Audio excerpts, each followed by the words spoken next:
Hey guys, welcome back to another episode of the Stella Herself podcast. As always, thank you so much for tuning in. Don't forget to screenshot this if you're listening on your cellular device, post it on your story, take a boomerang, a pic if you're watching on your TV or in your car, a picture of your hot girl walk with the imagery included as an overlay. You know the vibes. Do you have people mentally, do you have a mental, for me, it's not so official as like a list, but do you have like categories of people that you follow on IG, like those with like the most aesthetic stories? And like, then there's people, like, it's just, I was just thinking about that. I think about that all the time. But it's just always interesting to see people's different unique styles on IG stories. You know how sometimes the most random people will just have the most aesthetic IG stories? And I just think it's interesting because, some people are more aesthetically inclined, or some people just are visually, some people are better at photography than others, or it's more their thing, or like some people are really into like the color schemes. I notice all that shit. Like I feel like I've just always been into that, like not like necessarily aesthetics, but just like, I love taking pictures when I was little. I like making sure people, pictures and like just like it looks nice and like, so it's just always interesting to see people's different aesthetics. And I feel personally, let me know what your aesthetic is on your IG story. Mine is either I feel very cute, aesthetic, chic, or it's like just the most random like screenshots zoomed in. I honestly think the zoomed in iPhone photo aesthetic is like top tier. Like I love it. It just reminds me, it's like very Tumblr to me. It's very like effortlessly chic. Like it is very chic.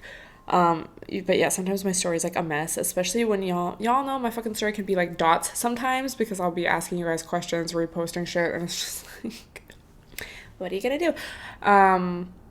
But yeah, anyway, thank you guys so much for listening, for tuning in, for watching my stories, for interacting. I love hearing your guys' thoughts on anything that we talk about, or, when you guys tell me tea, or you send me a TikTok that you thought of me or you wanted to share, or when you share your thoughts about the podcast. I really appreciate all of that. And join the Discord if you haven't already. The Discord is still going strong. We chat and check in with each other every day, and it's just such a great community.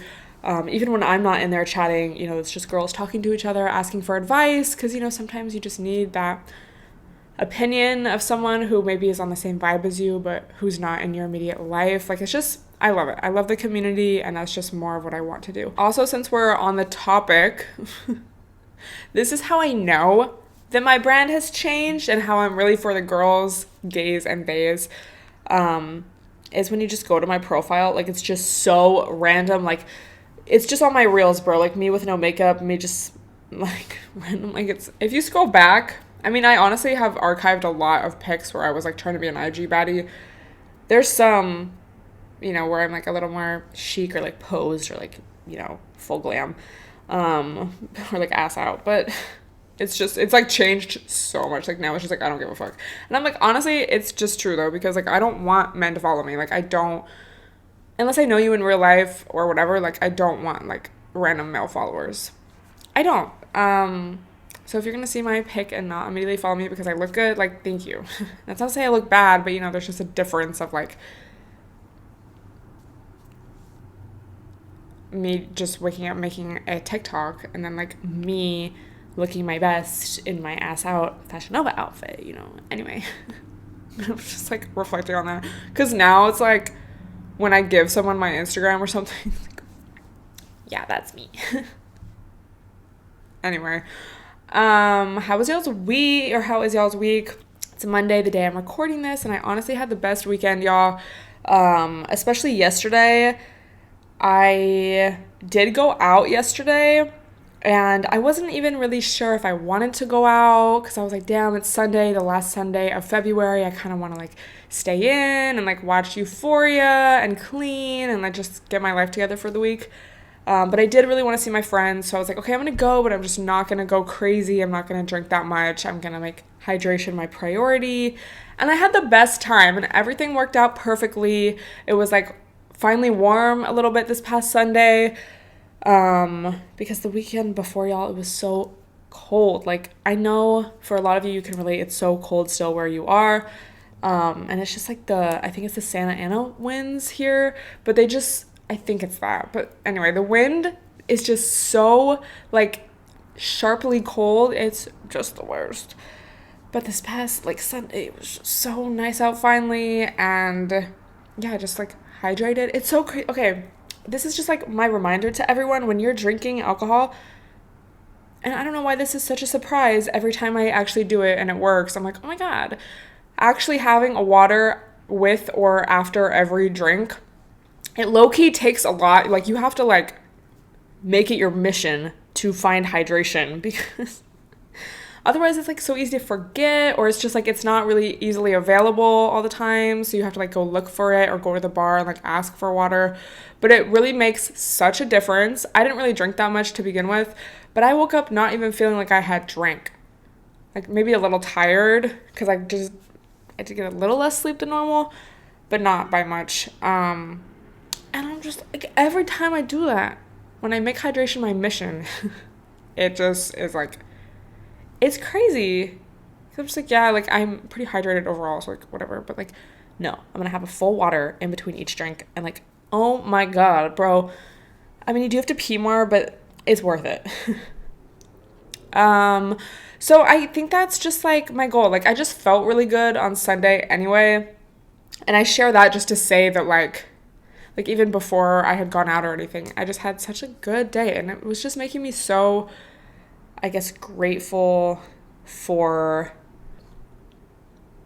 you know, the recent journey I've been on the past few months, just with anxiety and just like having days where, you know, the anxiety is just so bad for no reason, and it's just hard to like enjoy yourself, you know, or like even just go on a walk, because like it just gives you anxiety to like be in the world. And anyway, Sunday, yesterday, as of the day I'm recording this, it was just so refreshing to just like feel good and normal and like to just enjoy myself. And I just feel like February, you know, some of my main goals personally were to just find like the peace and find the joy. Bro, traffic's going crazy.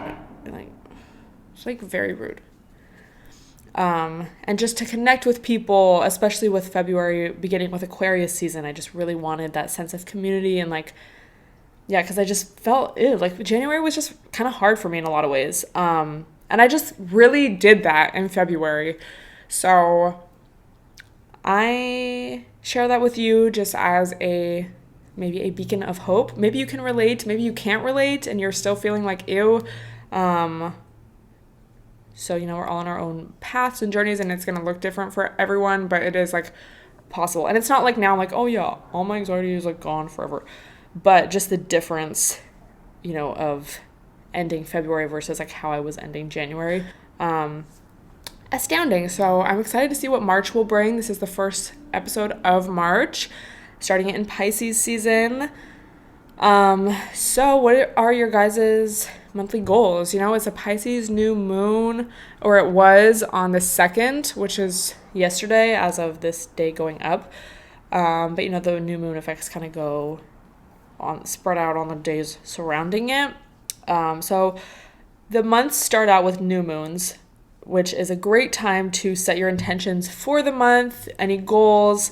I also like to reflect on the last month as a way to like inspire my goals or ideas, because like sometimes, and this is why journaling is so important, and just kind of keeping track of like how you're feeling and how you're doing, because I say it all the time, but it's just so easy to forget how you feel throughout the month or even throughout the week, bro, just because so much happens. And like, you know, it's like emotions will feel so permanent while we're experiencing them, but then once they're gone, it's like, oh yeah, I guess I kind of fell off or whatever. So journaling and just keeping track of like how you're feeling, it helps you, because then, you know, when we're going to set our new moon intentions for the next month, we can look back Also, this is on Do Not Disturb, so I don't know why it keeps going off.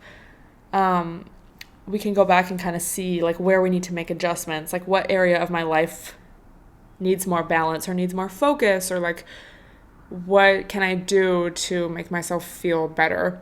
So like for me in January, it was very much like loneliness. I think I felt very like isolated a lot of the time and just had a lot of anxiety. So my goals in February were kind of like to, again, kind of going along with the Aquarius themes that were going on at the beginning of February, but just to build community, to go out into the world and just be around people more. I was working at more coffee shops. That's when I really started like going and reading outside a lot more, and just like trying to try new places, switch up my routine, staying strong with like the little to no caffeine, my 2/3 decaf. And I feel like my daily routine just looks so different than it did in like December, So now, for me in March, and sharing this just maybe to give someone an idea, but I definitely feel like in February I don't know, I was consistent with content, but not as consistent as I ultimately would like to be. So I just kind of want to, it's like, okay, I have been social, I've been, not like bullshitting, but like now I just kind of want to bring a little more balance back to like work and like the grind and focus, like not 100% like crazy, but just like balance it out. So that's like kind of one of mine. So I posed the question to you, what's something that you really enjoy doing, or what's maybe a part of your routine, or just something in February that like you really were proud of yourself for doing, or like something that really, like sparked joy. These fucking sirens, bro, like I'm so sorry. Hopefully, siren disclaimer, like, it's like, do I just cut it every time? Okay, I guess it stopped, but now, what can we do? Or maybe another question would be like, what areas of your life need more balance or more attention, or need more energy brought to them? Because it's so true, like what you put energy towards grows. So if I'm putting a lot of energy into like the gym, like it's gonna, if I'm putting a lot of energy into finding the hydration at the club, I am going to be hydrated, versus if it's not really on my mind, then I'm really not going to think about it until someone offers me water. And then I'm like, oh yeah, I should probably do that. But like, if it's in the forefront of your mind and you're actively seeking it, and, I guess the law of attraction term would be like feeling it, or like already experiencing it, then it's going to just be more present. You're going to experience it. The new moon is just a great time to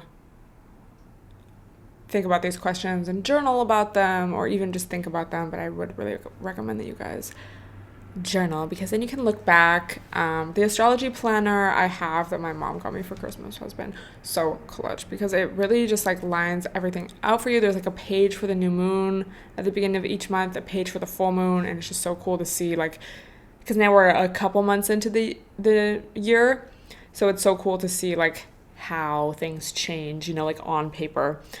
Anyway, so this Pisces new moon, I read from stylecaster.com, is nothing but good vibes. It brings us calmness, creativity, and expansion.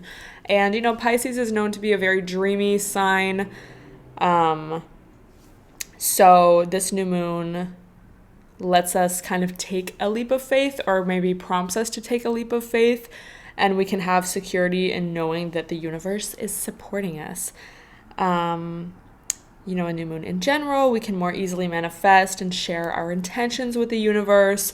And Pisces season, since it's specifically about like dreams and kind of like lifting the veil, or going through the veil, like to, I don't want to say like a different reality, but like, it's like, ooh, mystical. This new moon especially is really good for trusting your dreams, exploring your inner world, and just the vibe of like your dreams are attainable just because of the fact that you can dream it. They also said, can you suspend your doubts and fears long enough to trust the universe to deliver? It also gives us a fresh start. We can turn over a new leaf, start a new project, just beginning of the month vibes. I still need to do my calendar. But I just love that, like, getting fresh, start the month off with like a deep clean, maybe physical in your home, but also like mental. What emotional baggage am I still carrying from last month? And we can also question our old habits and beliefs, such as, am I drinking too much caffeine? Am I going out too much? Am I not drinking enough water? Did I text my ex too much this past month? Things like that. Things like that. Astro King said that the new moon conjuncts Jupiter and sextiles Uranus, which ensures good intentions, prosperity, optimism, and generosity. So it's a good new moon to expand our horizons and to better ourselves. And we will, because of it being conjunct Jupiter, this greatly increases our chance of success in whatever it is that we are manifesting or dreaming. So that's kind of the vibes. If you want to learn more, I will link these articles down below, but you can also just Google Pisces New Moon 2022 and read about that. Even if you're not big on astrology, which, I'm sure you are to some degree if you listen to this podcast, but I just love the vibe of like every month kind of checking in with yourself and, getting better, not just in terms of like capitalism, like success, and like, I want to be hot. I want to be hotter this month, but also just internally, like checking in with our emotional selves and our spiritual selves, and like not necessarily how can I be better, but like how can I take better care of myself, or like what is my body telling me, what is my soul telling me, what do I need to tend to that maybe I didn't as much in the month before. So that's kind of the vibe. So I'd love to hear your thoughts. What are you manifesting for this month? I'm just really excited. I love like a fresh start. I love a fresh month. This year is just really flying by, isn't it? Anyway, so the next topic I wanted to discuss is a classic. Some of y'all saw me post this on my story. But it's the classic quote of, if he wanted to, he would. Thoughts. Before I even get started, I just want to hear thoughts. Is this something you believe in? I think a good example, if you're not familiar with the phrase, is like, in dating and whatnot, especially in like cis heterosexual relationships, it's typically the woman that is like, well, if he wanted to text me, he would. So I'm not going to text him first, because if he wanted to, he would. If he wanted to take me out on a date, he would. And I think, for some of us that have been in the dating scene, hopefully, you've had experiences where a guy did do something nice for you without you having to like ask or beg him or anything. Even nothing worse than that. But yeah, like dudes, I feel like when a dude actually likes you or wants to put in the time and energy, some shit he's just gonna do. Versus like the guy that maybe you're fucking around with and like he's just not really taking you on dates or like doing the things that would make you feel special. You just don't really feel that effort from him. But he's still like, he just always has maybe an excuse or like just some kind of way to get out of like not doing good things for you. So I just like wanted to explore this topic deeper because it is kind of controversial. Like I say that lightly, just in the terms of like, there's some people who really stand by this. And then there's some people who are like, oh, well, like I just always hear this from like therapists on TikTok. Like, well, there's been times where you wanted to do something and didn't.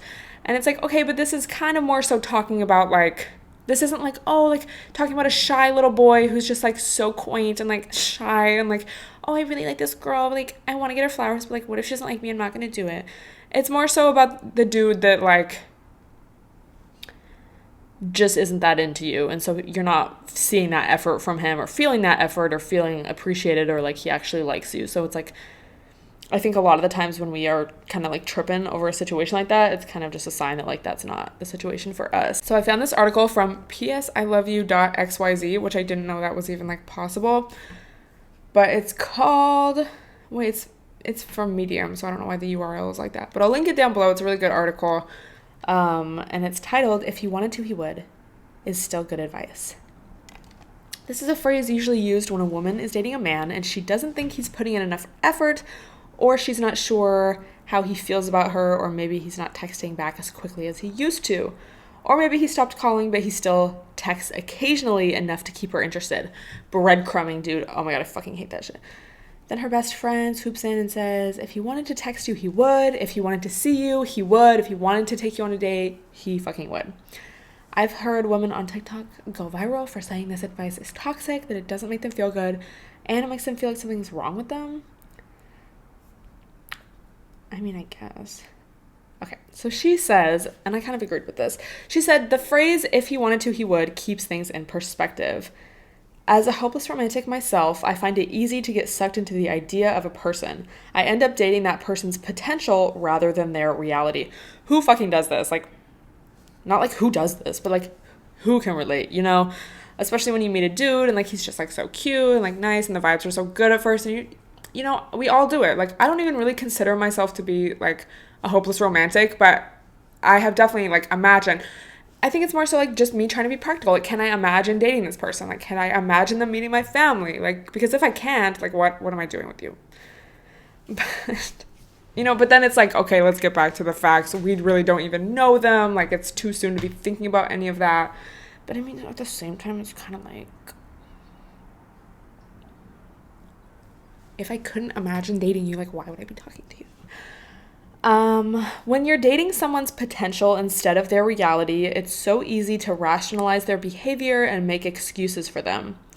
He didn't text me back for a week because he was busy with work and he just forgot.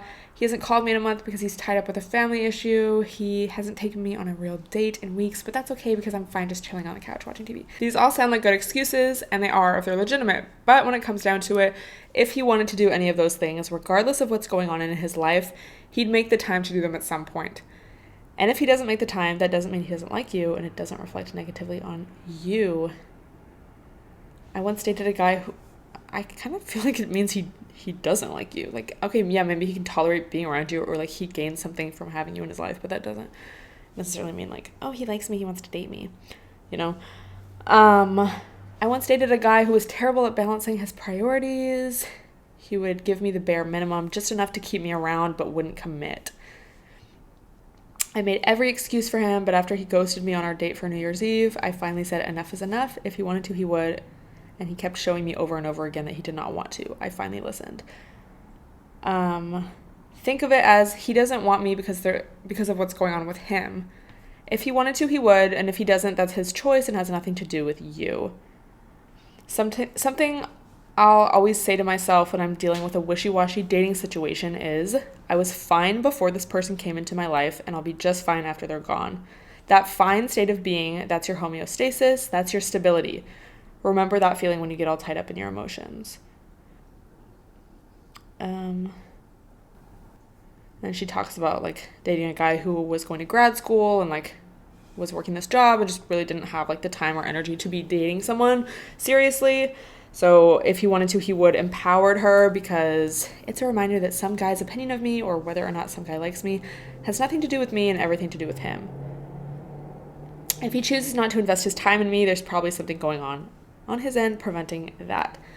And then it also reminds you not to chase them. And chasing is if you're still putting effort into someone without an equal return on your investment. So yeah, like then she talks about how she would like drive hella far to see this guy, but like the guy would never do the same for her. Yeah. Final thoughts. If you really want to do something, you'll do it and nothing will stand in your way. Dude, this is the thing. Like, especially, I think a common one I see all the time is like girls waiting for a text back.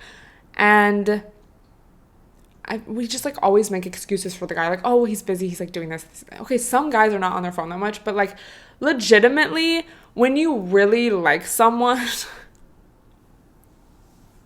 bitch, I'm gonna be texting you back.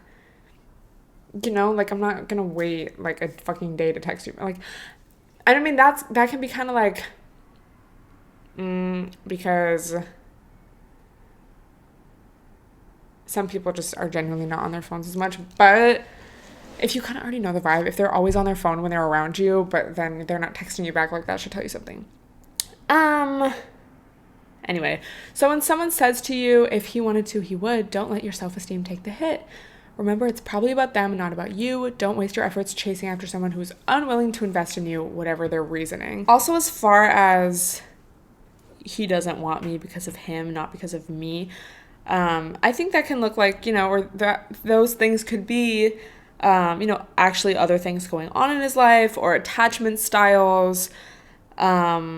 Y'all have heard me talk about the book Attached, and that would be a perfect example of the avoidant attachment style. Like, sometimes someone seems really great, and especially in those first few times of you meeting someone, hanging out with someone, getting to know someone, that's not like real. Just in the sense, it's real in the sense of like it's a stage of dating or a stage of getting to know someone, but that's not, it's kind of like, everyone on their best behavior, and like, I don't know, maybe it's like they're overdoing it because they want,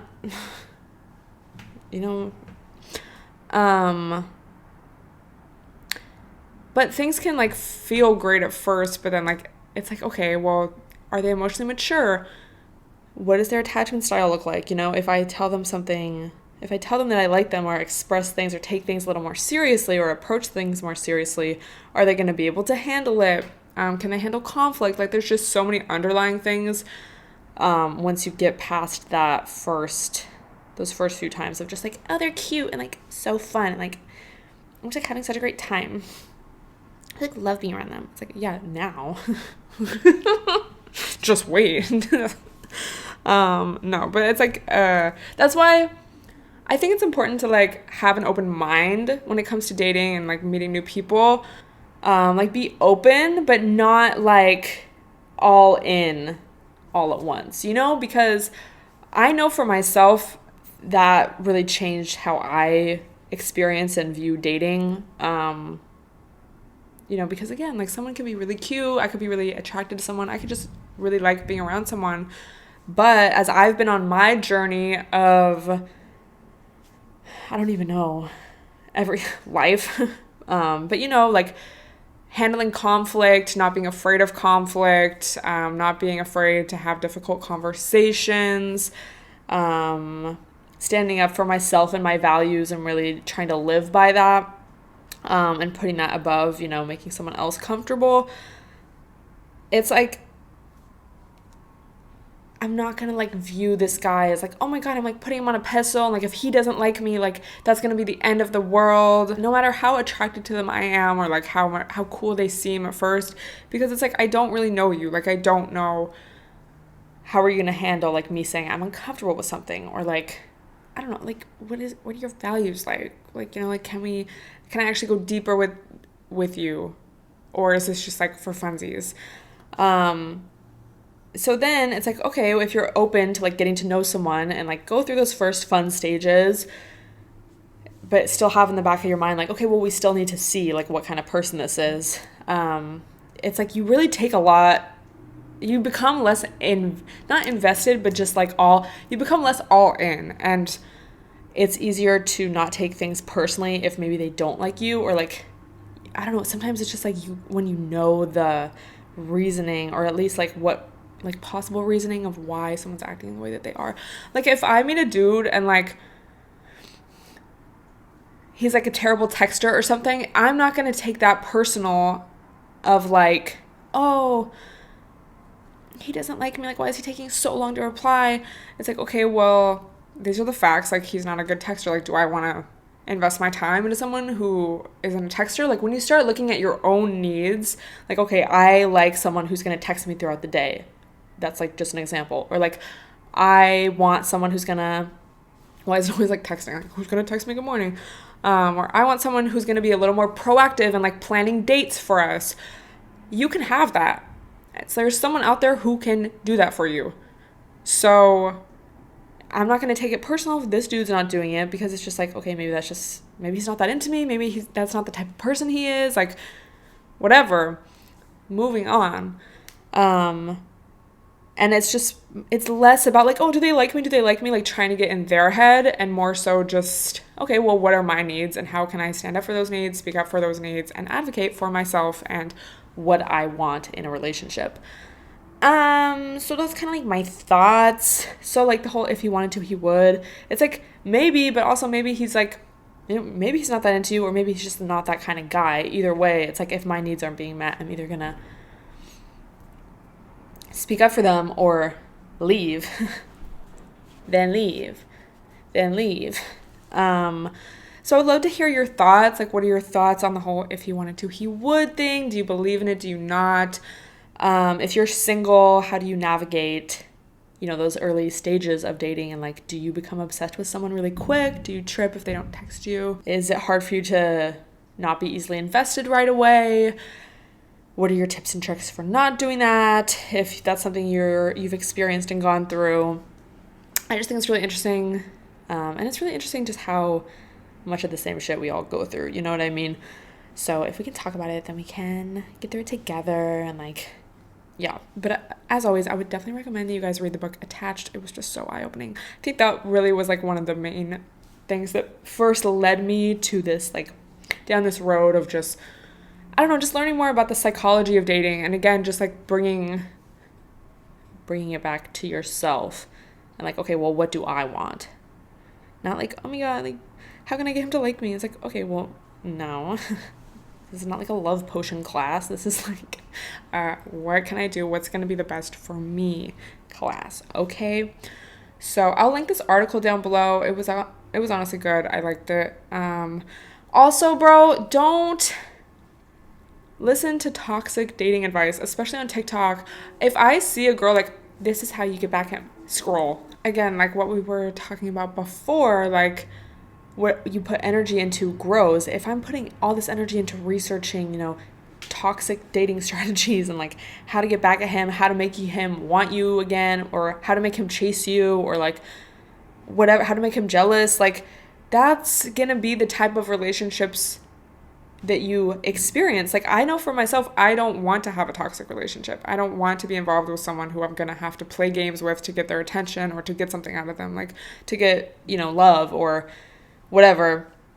I want something real. I want to be able to stand up for myself and like be able to stand up for like my needs and communicate those and just feel safe, One of the main things that I keep kind of running into and honestly experiencing, just also in my overcoming anxiety quest, is the importance or like just the difference between moving towards what you do want versus moving away from what you don't want. When it comes to anxiety, if I am, on this plane having anxiety, instead of being scared, making myself more scared and freaking out, like, oh, I don't want to feel the anxiety, I don't want to be stressed, I don't want to. It's like just kind of negative versus, and it's not about you necessarily like having a positive mindset all the time, but just like it really is a shift in your body when you go from that to like, I do want to feel calm, I do want to feel relaxed, I do want to feel confident in myself that I am able to self-soothe when I'm feeling anxiety or whatever. So then when you take that kind of thinking to dating, it's like, okay, instead of being like, I don't want this toxic relationship, I don't want, whatever. Instead, it's like, I do want to feel safe with someone. I do want to go on dates once a week, whatever. I do want to text throughout the day, like whatever it looks like to you. And then you just become a lot more clear on what you want, and I guess with that, what you don't want. But when you're focusing on like, okay, what do I want? What does this look like for me? Like, what would the ideal situation be for me? It's just a lot easier, I feel, to recognize when something doesn't look like that, or most importantly, doesn't feel like that. And then it's kind of like the law of attraction thing. If you listen to Abraham Hicks, she's like talking about how you need to feel the feeling of what you want. So it's kind of like that. And even like in media training and stuff, they're always like, when you're answering a question, like focus on the positives, like not like, oh, we could have done this better. Like, I wish we did this. Be like, oh, well, I'm really glad that we were able to handle this in whatever way we did. I don't know. But it's just kind of like psychology and whatnot. So don't listen to psychotics on TikTok, and don't listen to toxic dating advice. It's just always better, bro, to like have the upper hand, to be the mature one.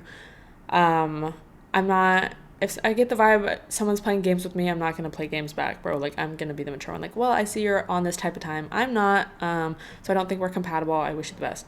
Boom. Like, and then it's like, I don't have to be involved. It's just like, ew, I don't want to deal with that, bro. I'm not 14. Like,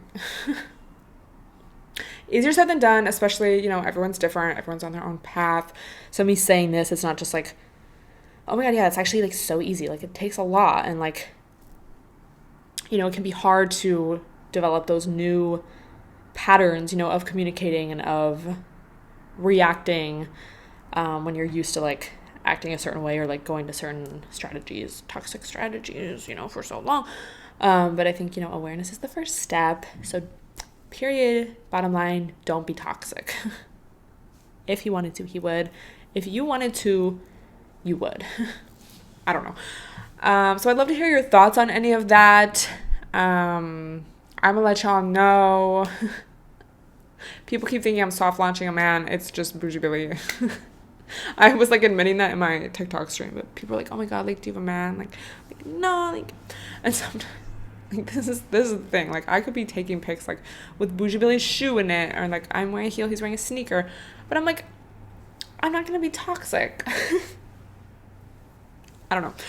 Anyway, that's the vibe. So let me know, are you single? What's the vibes? Are you not single? I love hearing people's relationship stories. Also, I also low-key feel like it's like, our relationship's the goal.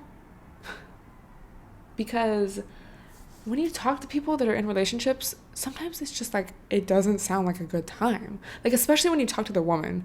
Because the man, I mean, if he complains, like, oh, she's just so crazy, she doesn't let me do anything, or like, oh my God, she just like freaks out, like, she just is like so controlling. And it's like, well, let's look at your behavior, king. What do you bring to the table? I turn into like an alpha male podcast, but it's like, yeah, this is like the alpha female podcast. Like, men these days are just so like entitled, and like, I just don't know where they get their attitude from. But like, what do they bring to the table? Like, name one thing. Like, I would like to see one thing that a male could bring to the table that I couldn't do for myself. Just like, kind of low-key. But yeah, it's like, oh, he just doesn't listen, I have to like remind him to do everything. It's like, bro, that's what I'm saying. Like, don't just make like a relationship be your goal. It's like, what does a relationship feel like? Like, I don't want to be in a relationship just for the sake of like, yeah, I'm not single anymore, haha. It's like, what if you could just be as miserable just in a relationship? And you're like, okay, now what? And like, less tea on your close friends, like, boring. So that's not to say either is better, but just kind of like making sure you're good where you're at. If I'm single, I want to be single like in a healthy, positive way. Not because I'm scared of, a relationship, or like scared to get hurt or something. And if I'm in a relationship, I don't want it to be because I'm scared to be single or scared to be alone or like whatever. Like, the list could go on. So it's just very interesting. And just, it's interesting to see how my own perspective changes as I get older and like go through more and realize more. And, as that prefrontal cortex develops. Y'all taking advice from a bitch whose prefrontal cortex isn't developed fully yet? No, I think it's like getting there. Like, I think it's about, and it's just crazy. Like, you really feel the difference. Like, for my girls who are over 24, I think is when, I don't know if it's 20, I think it's 24, where the front part of your brain is like finally done developing. It's just like, wow, I just know so much more now than when I was like 18 and thought I was so grown, but like wasn't. Even when I was like 21, bro, like, it's like, let me know if you relate. If you're 24 or older, like, do you really feel the difference of like that brain development? Because like, oh my God, I'm just not as stupid. Not that I was ever like a dumb bitch,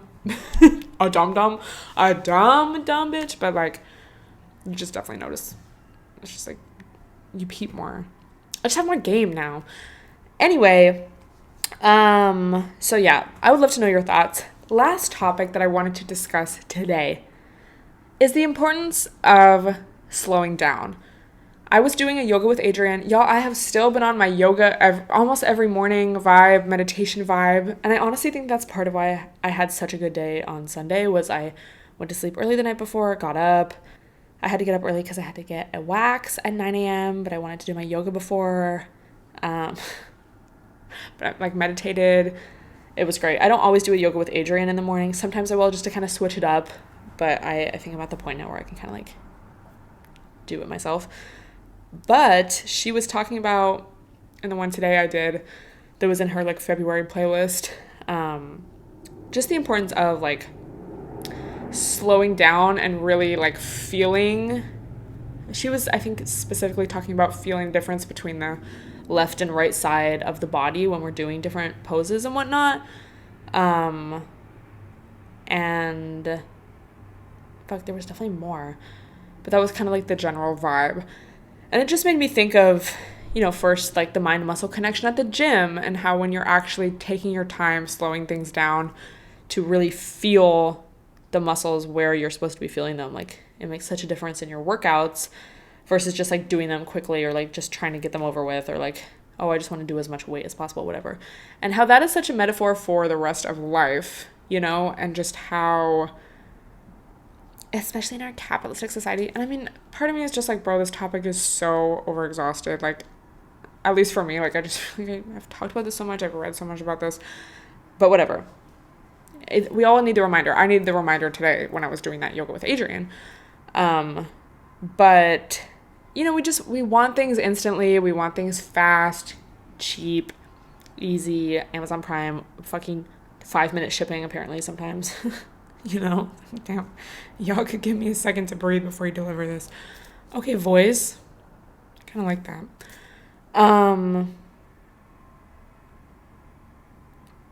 But things are just so much more fulfilling and real, when they do take time. So you could use that analogy for relationships. You could use that analogy for your small business, your gym journey, an anxiety journey, like anything. And it's not to say, oh, everything needs to take so long forever, but it's just like when you slow down and like do things with patience, I think. I never really, I don't know, like I don't think I would necessarily describe myself as an impatient kind of person, but like low-key sometimes, and I feel like a lot of us can relate, just growing up with social media and just having things like easily available, when the internet doesn't load right away, I want to like it's the worst. But yeah, in the gym, like that's just the biggest example for me. And just seeing like, I think I really, really felt that over 2020 quarantine when I was doing all these at-home workouts, and I just would like do them with so much intention because I knew I had to, because I just didn't have the gym. And it really like transformed the way I work out, I feel, because I just wouldn't like rush through things. I'd be like, okay, I need to take my time and do this well and really feel it in my body, because I only have like a couple weights or like, just body weight. But yeah, it's such a metaphor, I guess, for the rest of life. So take time to slow down. Or like with meditation, bro, like I know the benefits of it, but sometimes I just want to rush through it. Like I just want to get to the end where I feel good and I've done it.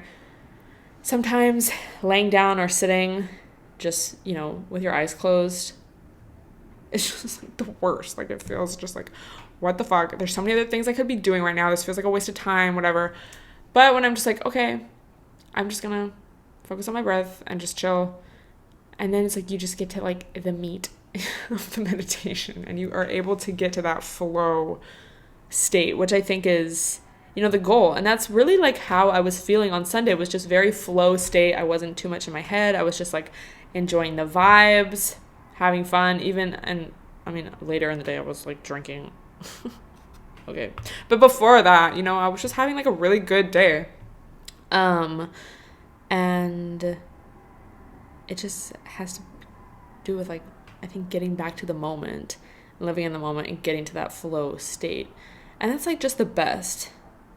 Like, that's why people like drink. That's why people do drugs, just to like feel, I mean, obviously that's not the only reason, but like just to feel like calm, chill in the moment. I can handle this. Like, I'm not gonna worry about it.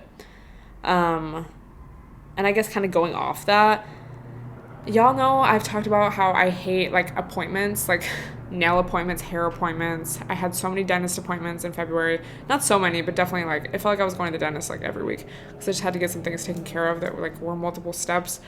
Um, I went to get a pap smear. I think that was in January though, but it's just like appointment, appointment, appointment. And then I just had a week where like I didn't have any appointments and I was like, this is the best, like thank fuck. But then it's like the next week I had an appointment. Or like, you just have to go do something, or like you have a meeting or whatever. It's like not like a fun thing to do. It's just like you have to do it. So I was just kind of thinking like, damn, like this kind of shit never stops. Or like doing the dishes, like that's never just gonna like be a task that's completed forever. So it's not so much about like, oh, like I never want to do this again, or like I wish I didn't have to, but more so like what kind of tools do I have to like get through this? Just as far as like stress goes, or like anxiety before you have to do something, or just like annoyance, because it's like, bro, there's some shit you just have to do. And it's like, you're never going to not have to do that, but it's like such a drag every time. So it's not about like trying to make it go away so much as like changing your own experience with it and perspective. And like, again, like having the toolbox of like things that you need, because it's so great to feel amazing. It's so great to be, on your ovulation week best, but even that is not permanent. Nothing in this life is permanent. We're human. We're going to experience emotions. We're going to feel down. We're going to doubt ourselves. Some of us are going to be anxious. Some of us are going to be depressed. Some of us, we're going to feel a lot of things. So knowing and trusting that you have your handy-dandy toolbox of coping strategies, or like self-soothing strategies, or just, things that you can do to make yourself just feel a little bit normal is so important. And it's like, again, that's where you put energy is where things are going to grow. So if I'm putting my energy into like, okay, well, how can I make this better for myself? How can I make this more enjoyable? How can I bring more balance to myself, or this aspect of my life, or just my life in general, or whatever?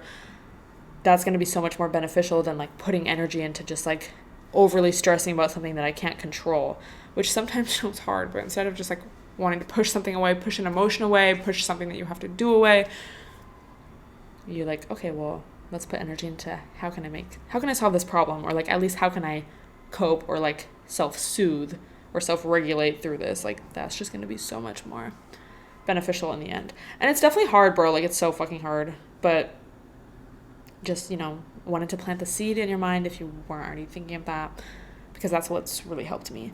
So I love like all the intertwining themes of this podcast. I honestly did not even plan for that, but I guess that's just like, what happens when you put energy into planning your podcast on a Saturday with Sonia Elsie as you're doing laptop club. Don't know if y'all saw my story, but I asked Sonia, what's a podcast topic? And she was like, Coney 2012. And then I posted that on my story, and this girl sent me a whole podcast about Coney 2012. Haven't listened to it yet, but I just like really appreciated that. It's like TBT. Like, I remember people in my neighborhood, like at the time, would have like signs in their windows like "Stop Coney." Do you remember that? It was like such a big thing. Like I remember getting home from school and like everyone was talking about it, and it was just so funny. Anyway, I think that's all I have to discuss today, but I would love to hear your thoughts on anything that we did talk about. Thank you guys so much for listening. As always, I hope you all have a great weekend, and I will talk to you in the next episode. Bye, everyone.